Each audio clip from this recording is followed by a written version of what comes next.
Watch the Game podcast. Thanks for joining us tonight. And Penn, well, since you watch the Game podcast, man, tonight, man, I want to talk about a few things that might make the NBA regular season and just the NBA style of play more competitive and maybe a little bit easier to watch. And um, me myself personally, I think that starts on the defensive end. But before we get into it, of course, we are winding down. This might be one of our last. I think we got maybe before the basketball season starts You again. mean football? Yeah, before the foot. Yeah, you're right. Before the football season starts, um, we want to get off to a couple more NBA basketball topics for the entertainment factor.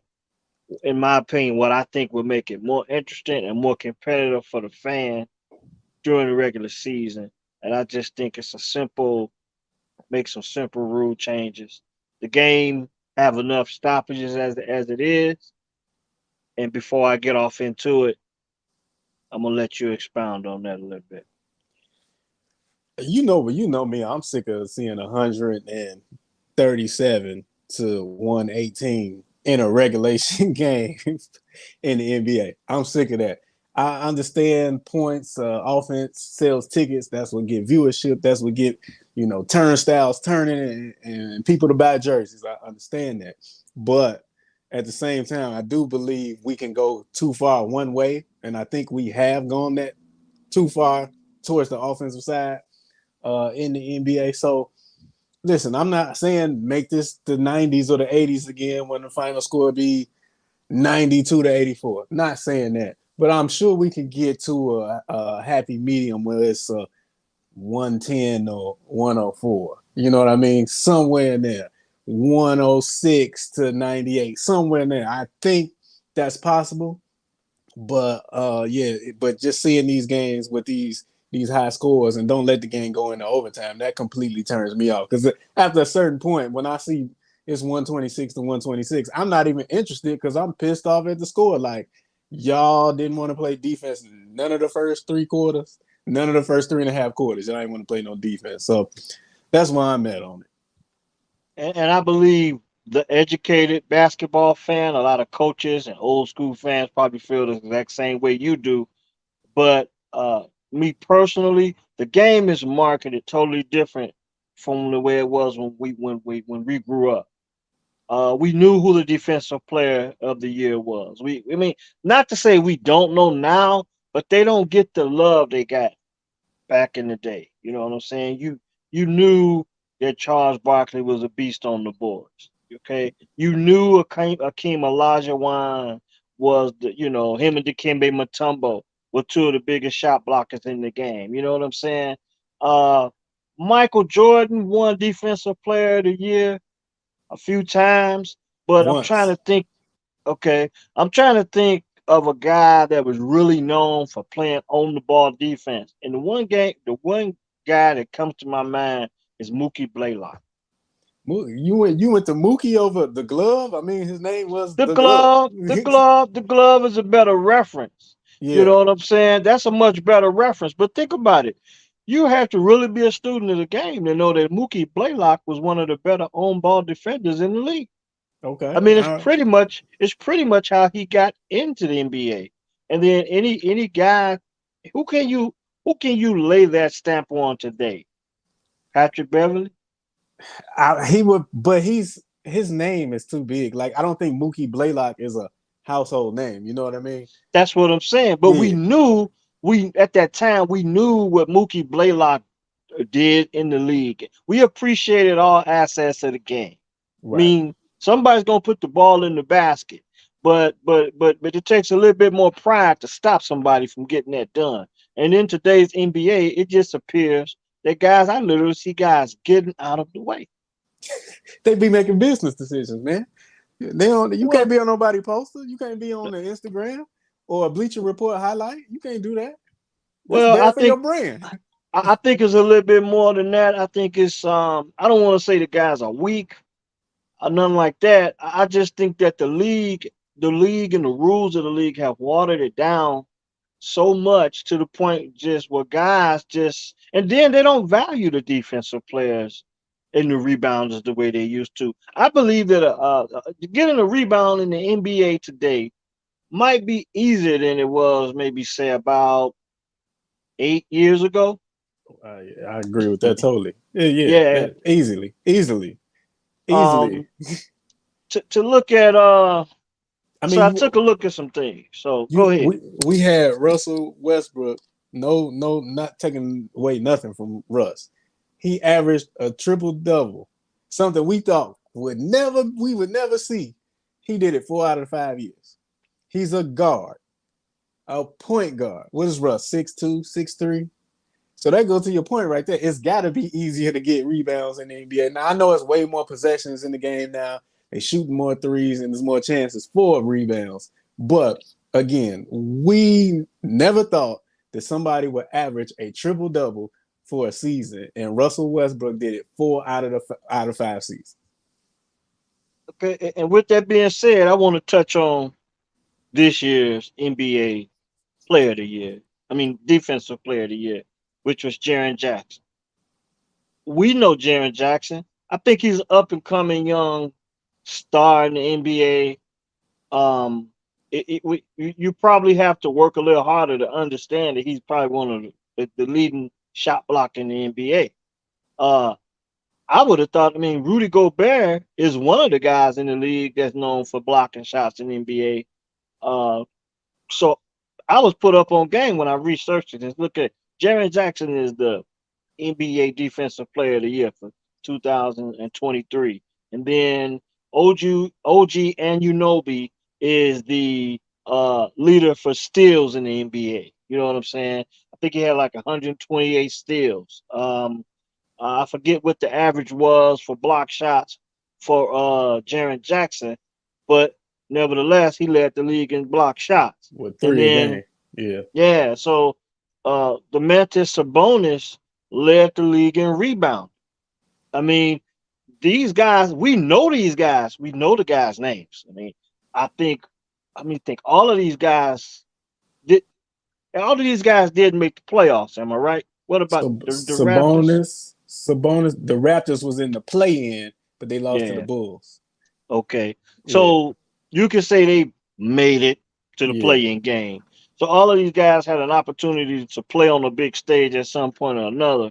Uh, Not exactly a household name. I think Jaren Jackson is probably the most popular of the three, but I just don't think the league does a great job of diversifying the game and passing out the publicity. And then when you think about it, when you look at the MVP race, then you just look at the MVPs. When was the last time LeBron James won MVP in the league? 2012, I believe. He didn't win it at all when he went back to Cleveland. So he won two, like Derrick Rose won in 2011. So Bron won in 2009 and 2010. Derrick Rose won 2011. Bron won in 12 and 13. And he hasn't won since. So he hasn't been in MVP since 2012 Since 13. to 2013 yet, and still we're gonna call him the GOAT. There's been 10 guys that've been considered the well, 10 times he's been outvoted for MVP of the league, but he's the GOAT. Okay. All right, that's a whole nother question. So I'm gonna That's 10, just 10 times in the last 10 years, is what you're saying. He's played yeah. 21 years. Yeah, yeah. So okay, like I said, we that's a whole different discussion. We could jump into that closer to basketball season. But I've come up with a few unique ways that I think that can make the league more competitive. And it's interesting to me that the NBA is the only basketball league in the world that has defensive 3 seconds and what used to be called illegal defense. Now, these supposed to be the best players in the world, but you want to handcuff the defense. Yeah, yeah. Wait, FIFA, not FIFA. FIBA don't have it. They don't have. No, FIBA does not have defensive 3 seconds. It's only in the NBA. You know what I'm saying? To my knowledge, it's only in the NBA. And now that you bring up FIBA, I actually watch FIBA basketball games. Mm, Okay, from time to time. I think the World Cup is coming up in a month or so. Um, we may be able to touch on that roster. It's an interesting roster. I don't think we're sending the absolute best guys from the United States no, we to not. the World Cup competition this at the end of the summer. Canada's looking really good, and of course France may be pretty good. But with that being said, okay, so we're talking about. I just think that if you get rid of the defensive 3 seconds, the game it will not hurt the game either way because no one's really playing any defense. They rarely call it anyway.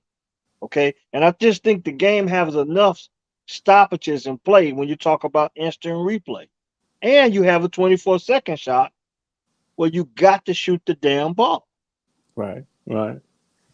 The I was watching a podcast. I believe it was Tracy McGrady, Kevin Garnett, and there was one other player. I can't remember who it was, but they hate zone defense being in the NBA because they said it just allowed the defenses pretty much just to load up on one guy. So when you standing on the wing, you pretty much looking at three guys that you got to beat to get a basket, and you got the shot clock running down. So I'm wondering, once I saw that clip, I'm wondering, does the NBA Players Association have any say so with the rules committee to keep zone defense? Well, you can play a zone, but you can't camp nobody in the middle of the lane. Do you think they got some kind of connect to keep that rule like that? Because if you're hearing Tracy McGrady, Hall of Famer, Kevin Garnett, Hall of Famer, you hearing these guys say that, obviously they don't like it. And I saw something else with Spencer Dinwiddie. They was asking him about defense in the NBA. Like, he said it was harder to score in college. He said in the defense, everybody is so spread out. Everybody's so sucked up to the 3-point line. You don't want to give up a three. It's so much easier to get a bucket. So, again, thinking back to how the NBA is marketing the game, do you think they really want it out? Well, considering the fact that they shoot more threes, that's one of the reasons why I think they need to get rid of it because it gives the coaches an option and the players an option. For one, to be in better defensive rebounding position. You pick your poison. So if Joel Embiid is going to go out and shoot the three, okay, he has to make that three. He misses it, I'm getting the rebound, point blank. You know what I'm Right, saying? right, Um, and when you think about the 24-second shot clock, and the only reason why I'm saying is because they shoot more threes. If they didn't shoot as many threes and space the floor as much as they did, I probably wouldn't feel this way. But since they shoot more threes, let the defense play the rim. I don't think it's going to matter either way because at some point in time you're going to figure out who's willing to play defense and who's not anyway. I don't think they need the defensive 3 second rule anymore. I really don't. I just can't see them getting away from it. It's just basically based off what I just said, them getting away from it. And then I'm really trying to process, like, how would that look? You know what I mean? How would It that would look look? it would look like FIBA basketball. That's what it would look like. It would look like college basketball. That's what it would look like. The look, college basketball when it comes down to And March Madness, they still shoot a people lot of watching. threes. Yeah. People watching and people still shoot a lot of threes. So just let the coaches coach defense, let the players play defense. Let's say, okay, we're gonna either give up the two or the three. I mean, let the coaches make the decisions, make the players make the decision. Don't stronghold the defense at this point in time because guys shoot the 3 point ball so much better than they did in the past. I just don't think we need that rule anymore. You got the 24-second shot clock to speed up the game. Guys take bad shots as it is. You know what I'm saying? They take a 3-pointer with 19 seconds left on the shot clock, 18 seconds, 15 seconds left on the shot clock. And then if you get the offensive rebound, I mean, put just like it's like I made a reference to before. Can you imagine hockey with no goalie? Can you imagine? Soccer is the most popular sport in the world. And they score like two goals, 3 goals a game, if that. Yeah, and they have a guy defending the goal. Yeah. So I don't think it'll hurt the game to allow guys to play defense, play the rim or play the line, the 3-point line.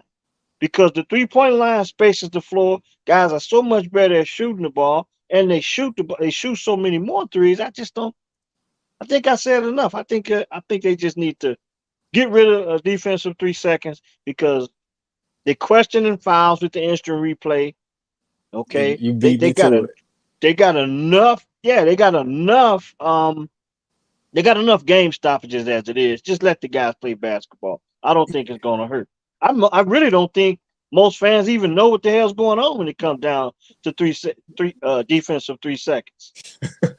I was just thinking it through. Like if they did eliminate it, I think we would see a lot more charging calls. And I know it's been talk about eliminate charge and block calls, but I don't think that's the right thing to do. So we But just gonna move the defense all the. that's what I'm saying. I'm not on board with that one. But if you did eliminate the defensive 3 seconds, we would get a lot more charge calls. And we would get a lot more situations where guys are firmly planted outside of that semicircle that they put in the paint. You know which one I'm talking about? The charge Yeah. circle, Mm-hmm. which eliminates the stoppage issue right Yeah. there.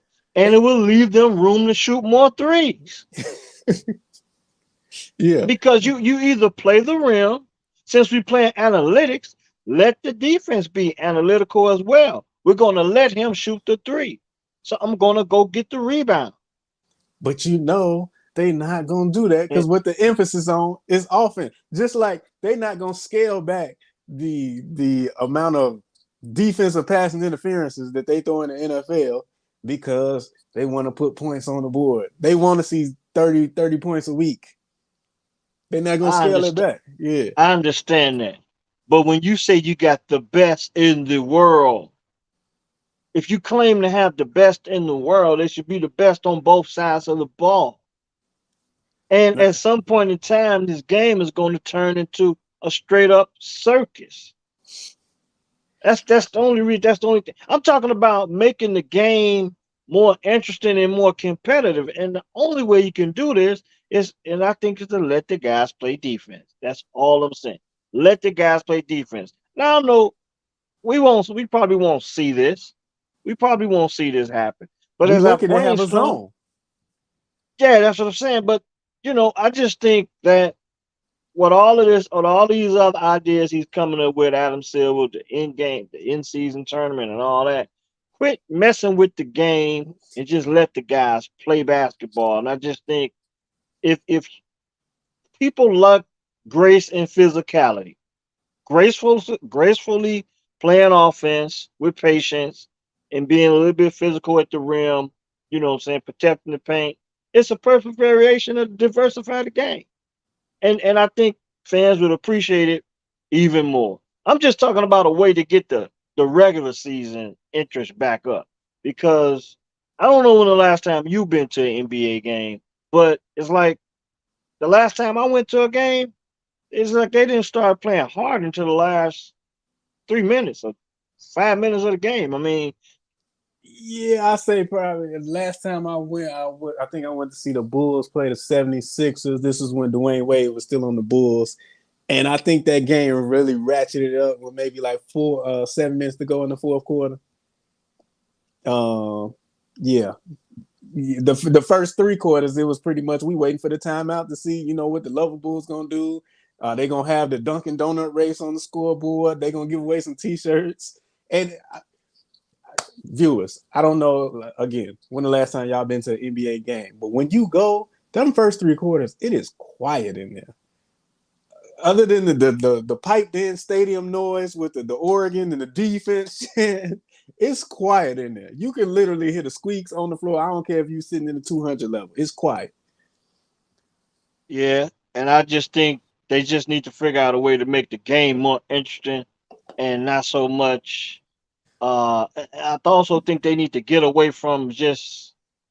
I mean, we've been pubbing up LeBron for 20 21 years. years, Yeah. and like when you just sit up here and tell me that he has not been the MVP of the league since 2012 or 13, I mean that says a lot about him being the greatest player of all time, whether he is or whether he's not.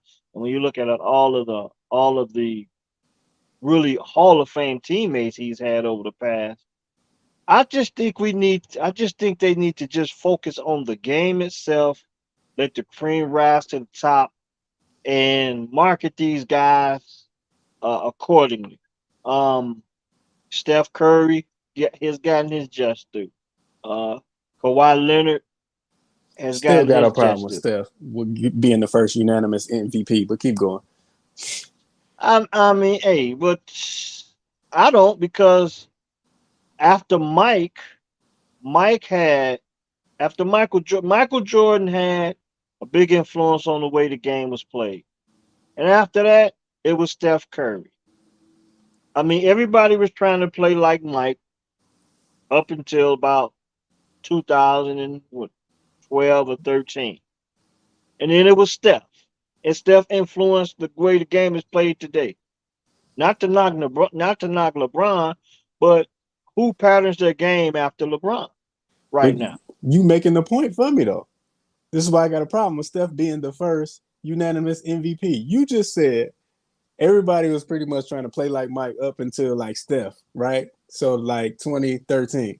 You realize Mike was done playing in '02. Oh yeah, oh yeah. So I his mean, but his influence and imprint was still on the game 10 years after he was done playing and he was not the first unanimous MVP. I got a problem with that. I mean, Steph ain't nowhere in the world considered the GOAT. So I think Jordan trumps that argument already. I mean, I Hey, get where you're coming from. I it's get where you're personal. coming You saw from, the last but dance. but I get where you're coming from. But Steph had a he really influenced the game of basketball to the way they play it today. So in that, with that being said, and the way that I have to credit that to social media, you know what I'm saying? The way the fans have to respond to games and all of that since then. Because I don't know exactly what year it was when he won the unanimous It was MVP. 2016, his second year. So what I'm saying is by then, social media platforms were building and the fans had a little bit more digital footprint on how they were gonna make these decisions. You know what I'm saying? So Mike didn't have that. Mike, it was the reporters, it was the fans couldn't just go to YouTube and you had to watch Mike play, or you had to catch the highlights. Sports Center. But yeah, but see with Steph came in a different era. You've seen a lot more of him throughout the course of a day from game to game. So I can understand why he was unanimous MVP in his era because you probably have more access to Steph, you know what I'm saying, from a marketing standpoint and it influence the writers and whoever makes the decisions when it comes down to voting for the NBA MVP. Like I said, we got to find a way to improve the game so people can just watch this game during the regular season. I mean, look at baseball. Baseball made a couple rule changes, and the popularity of baseball has hyped up just a little bit. Yeah. Okay, and all they did was get a pitch clock. See, baseball and basketball have two different dynamics that needed to happen. In baseball, you need to find a way to speed up the game and increase the action, I should say. So that I think that happened. They speeded up. They gave them the pitch count. I think they saw on average the games in about 26 minutes earlier now.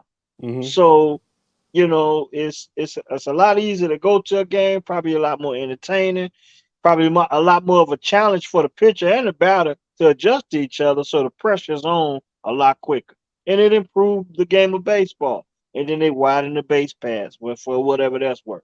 Now, To basketball on encourage the other stealing. hand, Yeah. yeah. So basketball on the other hand, it's turning it to a circus because of the shot selection and the way the game is played. And then I literally think I'm watching guys move out the way on defense. I watched some stuff today watching the game, and I saw a guy. You know how when you talk to play defense, they tell you don't hug your man. Yeah. It's a lot of that going on in the NBA. It's a lot of guys hugging their man in the NBA, Spencer and I Dinwiddie. just yeah. So I just think that if he wants to improve the ratings over the regular season, let the guys. It's going to be hard to influence guys to play defense as it is, because you look at AAU basketball and the way it's They playing played. it. Yeah. It's like it's the tradition of defense, and man, I got to get a stop. It's like it's gone now. I mean, Victor Wembanyama, he's probably going. He might bring the rim protector back. If nothing else, I think that he may be a one man gang on defense, and I think that might be his biggest contribution to the game. When everybody talk about his ability to handle and shoot and pass, I think it's going to be his impact on the defensive end, and the things he's going to do to make the other team make the adjustments to his wingspan and his height on the court. On the court, that's what I think his biggest impact on the NBA basketball is going to be. Oh, my jury is still out on Wemby. I got to see it. I think he's just too light. I don't think he's like we was texting one time. We said you might be too big to play the game. Well, yeah. When you talk about getting up and down the floor and then handling the basketball the way they want to showcase him. But I just think from a defensive standpoint, once he gets back on D, he can protect the whole paint by himself. And I just think that's going to be his biggest impact on basketball when he's in the league, because I personally don't think he'll be able to just dribble, dribble, dribble like a guard for 10 plus years. I think he'll break down before that happens. And interesting that you say that, because I look back and I didn't finish my research, but I was looking back on guys in NBA that was over 7'2", and I was Mm-hmm. kind of looking at how many years they actually played in the league. And I didn't really finish that research. When we get closer to basketball season, maybe I can come back around to that. But I just think with Wimby, the things you ask him to do and how you ask him to play the game will determine how long and how effective he's going to be. And I just think he's going to have a bigger impact on the defensive end than anything. I gotta see it because from just what I saw, I just think he's probably gonna be too slow to guard a traditional sized wing. I think somebody like how I feel about Bam. Okay, this ain't a bash Bam session, but if Bam Adebayo, you see what the Miami he asking to do, bring the ball up the floor, initiate offense. If he could develop his offensive game a little bit more and hit the 18-footer a little bit more consistently, I think he would give Wemby problems because one, I think he'll be quicker than Wemby, so he can run him up and down the floor. I think Wemby will be too slow.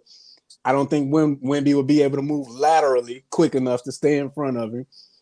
And I think you could just really pretty much scheme him out the game if Bam was talented enough offensively to, what I'm saying, to exploit that matchup. So yeah, I gotta see it, man. I gotta see it. Like when you sent the text and said, I think he might be too big to play basketball. I was like, he might because you got to think too. If he's trying to handle the ball, if it's a Pat Beverly gave Kevin Durant problems. Remember that one Yeah. year in the He playoffs? also get he also can give LeBron problems at times Exactly, when he wants to. He can get up in your grip. exactly. So I just I gotta see it with Wimby. I get he's the most hype prospect, but I'm just I just think he might be too big. Is he a better Um, Rudy Gobert? I can see that.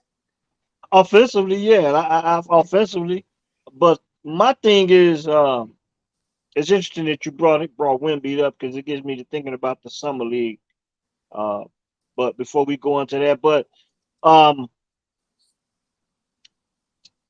overall, in your opinion, I don't know if we can recap it. What do you think it can be done in the NBA to improve the style of play? So it won't just look like a damn circus, Well, because we that's where know. it's going. Okay, here goes some things I would suggest, but we know that's gonna happen. One, they're not gonna shorten the season and make it 66 games because that would Oh, that ain't improve. gonna happen. Yeah, That that don't, ain't that gonna ain't gonna happen. happen.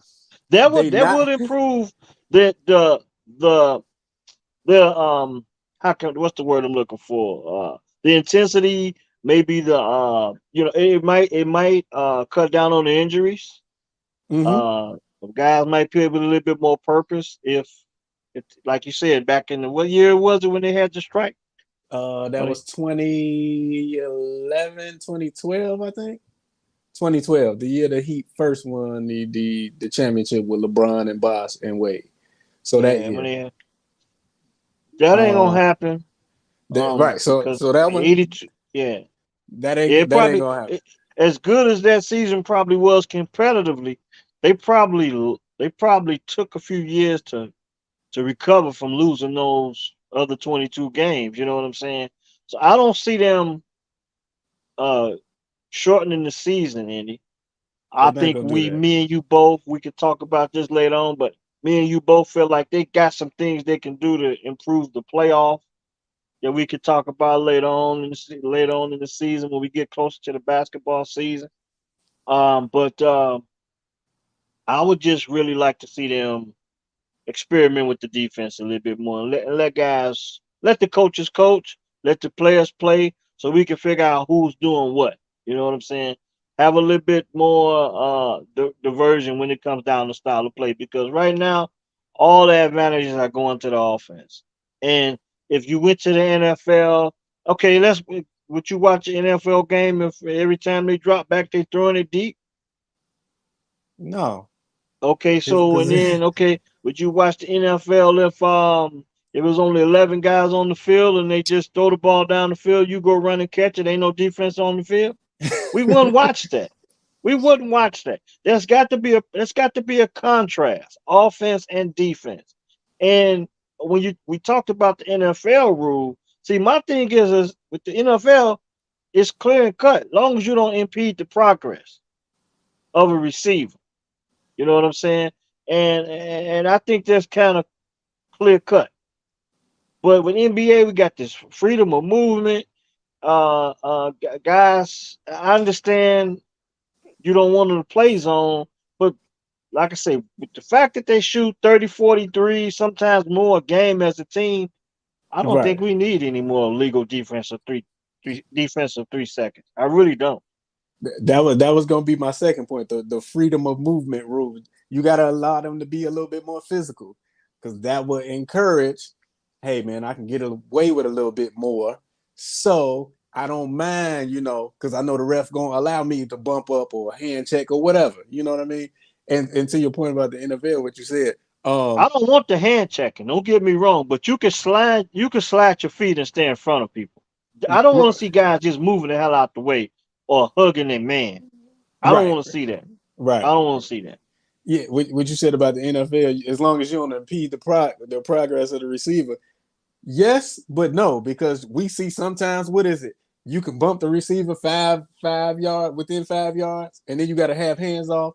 And we see a lot of DBs 15 yards down the field, tugging, grabbing, and nothing gets called. So it's still, Yeah, well, it's human error. It's human error, but for the most part, they allow the human error. And if you're rooting for your team, one way or the other, you like it or you don't like it. But the NBA is getting to the point where they have too many game stoppages. You know what I'm saying? And I just think that's one of the reasons why they need to get rid of a lot of these defensive rules they got. Just let the guys play basketball. It's the only league in the world that I know of that has defensive rules. and now you got freedom of movement. You know what I'm saying? I just think the popularity of the game will not suffer if they allowed the guys to play more defense strategically. Why? It's because the game is going to be always be popular because all you need is one basketball. Any kid can get a ball from the range of $5 to I think an NBA basketball might be priced at $100 or more. Okay, the official yeah. Wilson. So what I'm saying is, all you need is a ball. Go to a park or play at someone's in someone's at someone's garage. It's a very 199.95. simple game. You can play by yourself. You could play 2-on-2. You could play 3-on-3. You could play 5-on-5. Hell, you could play a varsity. The game isn't the popularity of the game isn't going anywhere. So let the guys play defense. That's all I'm saying. And Now, they athletic enough to adjust yeah, to the rules. yeah. I Yeah. mean, they're the best in the world. How Right. you gonna tell the best players in the world they can't play defense anymore with all these rules? You know what I'm saying? Did a lot of brainstorming about this, and I'm pretty sure when we get off tonight, a lot of stuff gonna go through my head. But I know it's the time of the year where we get more passionate about the gridiron. Oh yeah. So as we get ready to wrap up, I still got some things about the NBA I want to talk about, but not tonight. Uh, some other things going on in the world of sports that we so passionate about. And if you watching us tonight, thanks for watching.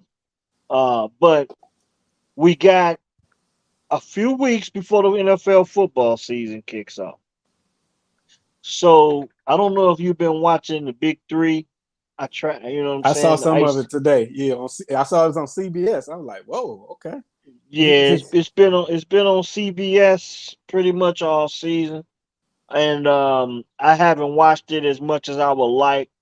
But there's some interesting things about the Big Three, and there's some disputes with Ice Cube and Adam Silver in the NBA that he's been talking about Yeah, that we he could been on this probably, press tour. I've been seeing him. Yeah. yeah, we could get off into that. There's some special things about the Big Three that I like that the NBA may be trying to adopt, and I think it's going to water the game down even more. But I don't want to get into it. I don't want to really get into it because I think that they really want to shut Ice Cube down with the Big Three, Yeah, they do. and kind of taking us. He usually takes a lot of the older players, the retired players, and that's how he plays his games. Guys that's not in the league anymore. But the league is trying to, as we do our research, I think the league is trying to put a stop to some of that and giving him a lot of flack.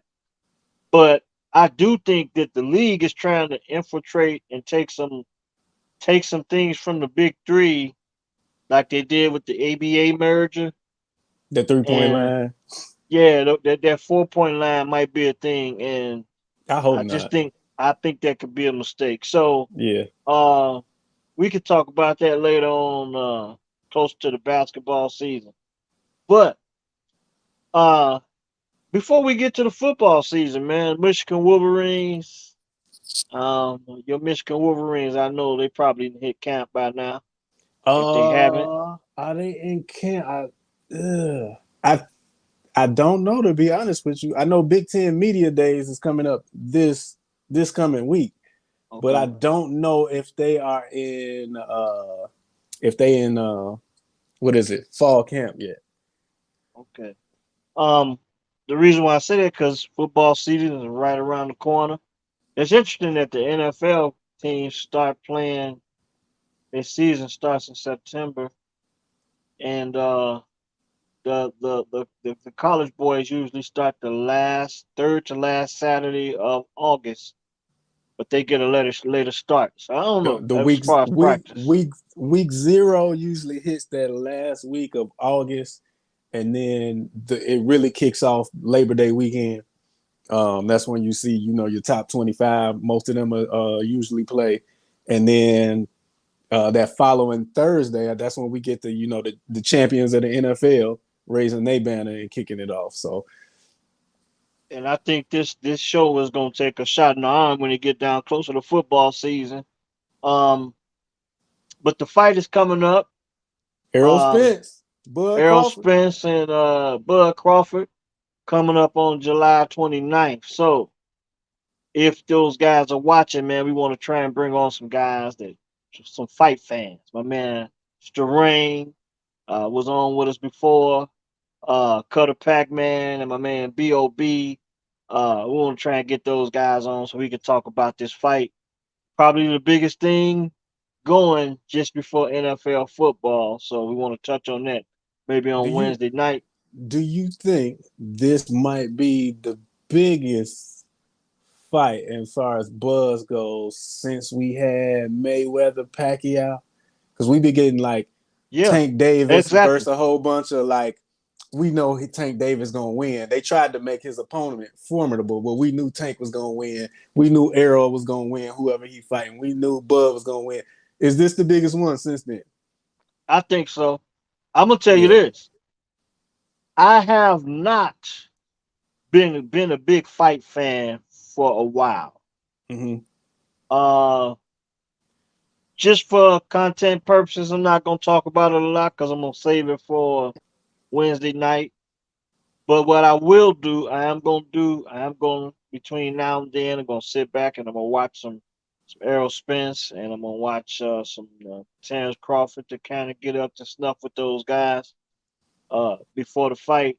And but Bob and Cutter Pac Man, it's the ring and yourself.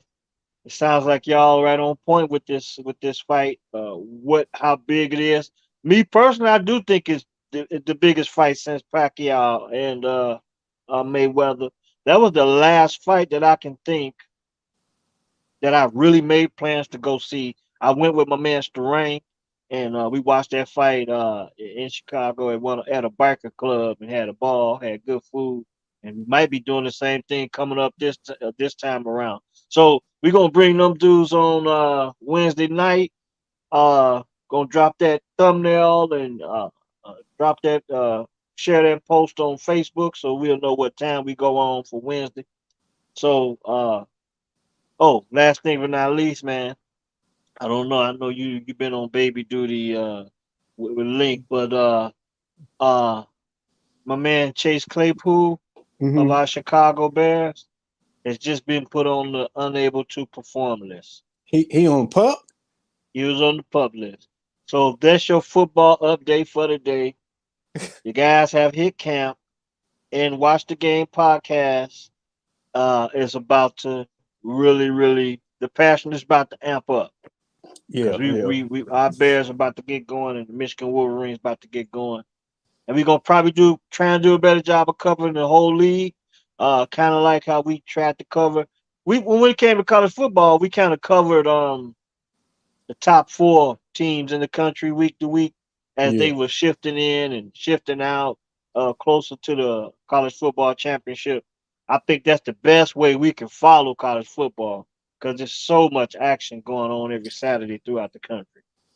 But Real quick, shout out Dev. Dev Jasper is on watching right now. He just asked, do we want Spence or Crawford?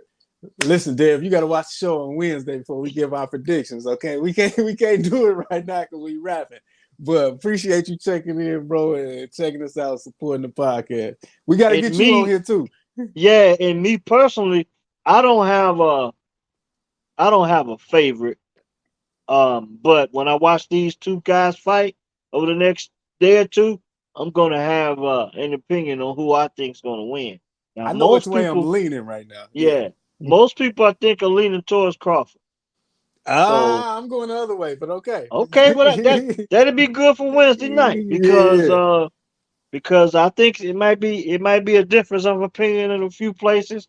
Me myself personally, I have to do the research, so I'm not going to make that assessment right now. Dev, thanks for watching, and feel free to come back Wednesday night. And if you want to cam up, Might want to, might Hey, want to we put waiting. Dev on the panel. Yeah, Might we want to waiting. put Dev on the panel. Thanks for joining Watch the Game podcast, man. And tune in to us on YouTube and like the videos and share the videos and subscribe to the page. Uh, we try and cover sports in general, the big, the big sports. Okay, the Yeah, big sports because baseball takes the 162 stage. games. Yeah, it takes the stage right around October, November. And we will acknowledge that when that times come. But it's about to be football season. But we My got to Yankees get ain't this gonna fight. be in it. They ain't gonna be in it, so we might not have to talk about it. They in fourth Yeah, place in the and AL and East. and and the Cubs and the White Sox. I mean, I think the Cubs like 6 out at this time, and the White Sox might be getting ready to trade everybody away. If you're listening in the Chicago or Northwest Indiana area, so when it comes down to baseball season, there'll be a storyline. We might not be cheering for either one of the teams, but we're going to at least acknowledge who won the World Series. And then it's going to be right back to football. You Right, know what I'm right, saying? right. Yeah. So, Watch the Game podcast. Big fight coming up. That's going to be our next big thing coming up on Wednesday night. We'll drop the thumbnail. We'll post the time on Facebook. Watch the Game podcast. Thanks for joining.